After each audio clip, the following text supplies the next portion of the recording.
In this section, we'll continue with tools and techniques for risk identification by reviewing the various diagramming techniques. There are three types of diagramming techniques: cause and effect diagrams, which show the relationship between the effects of problems and their causes. It's also known as the fishbone diagram or the Ishikawa diagram. System or process flowcharts show the steps needed to accomplish an objective, how those elements of a system relate to each other, and what actions cause what responses. And influence diagrams show influences among other project variables and their outcomes. In the last section, we talked about root cause analysis, where you may get information about many risks that have either a pattern to them or they may all stem from one significant issue. If you think you have this scenario, a cause and effect diagram would be helpful to organize this information. Cause and effect diagrams are also known as fishbone diagrams or Ishikawa diagrams, named after the person who developed the technique, Kaoru Ishikawa.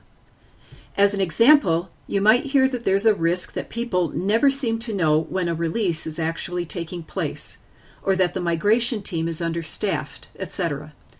Realizing that these are all related to the release of new software, and that your project would have this risk as well, you would diagram these risks, which basically are just symptoms of the real risk, that there are no procedures or poor procedures in place for good release management.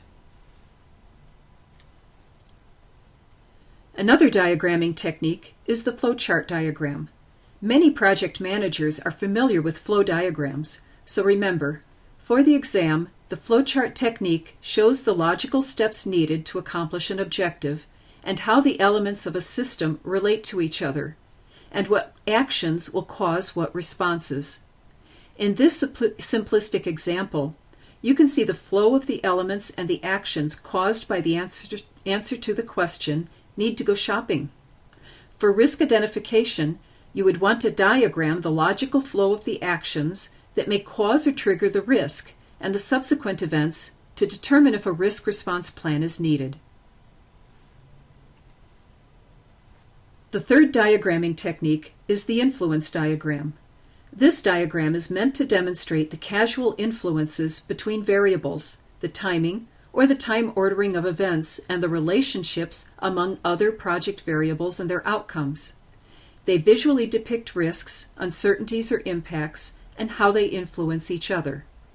In the above example, we're leveraging what we learned from the cause and effect diagram and illustrated it in an influence diagram. This tells us that to mitigate the risk of a failed release, certain procedures need to be defined, developed, and implemented. This will strongly influence some of the other risk factors and elements of a coordinated release. Thus, the project manager can follow up on the progress of the procedures for migration control to gauge the risk of the upcoming release. This concludes our review of diagramming techniques in the risk identification tools and techniques. In the next section, we'll review the outputs.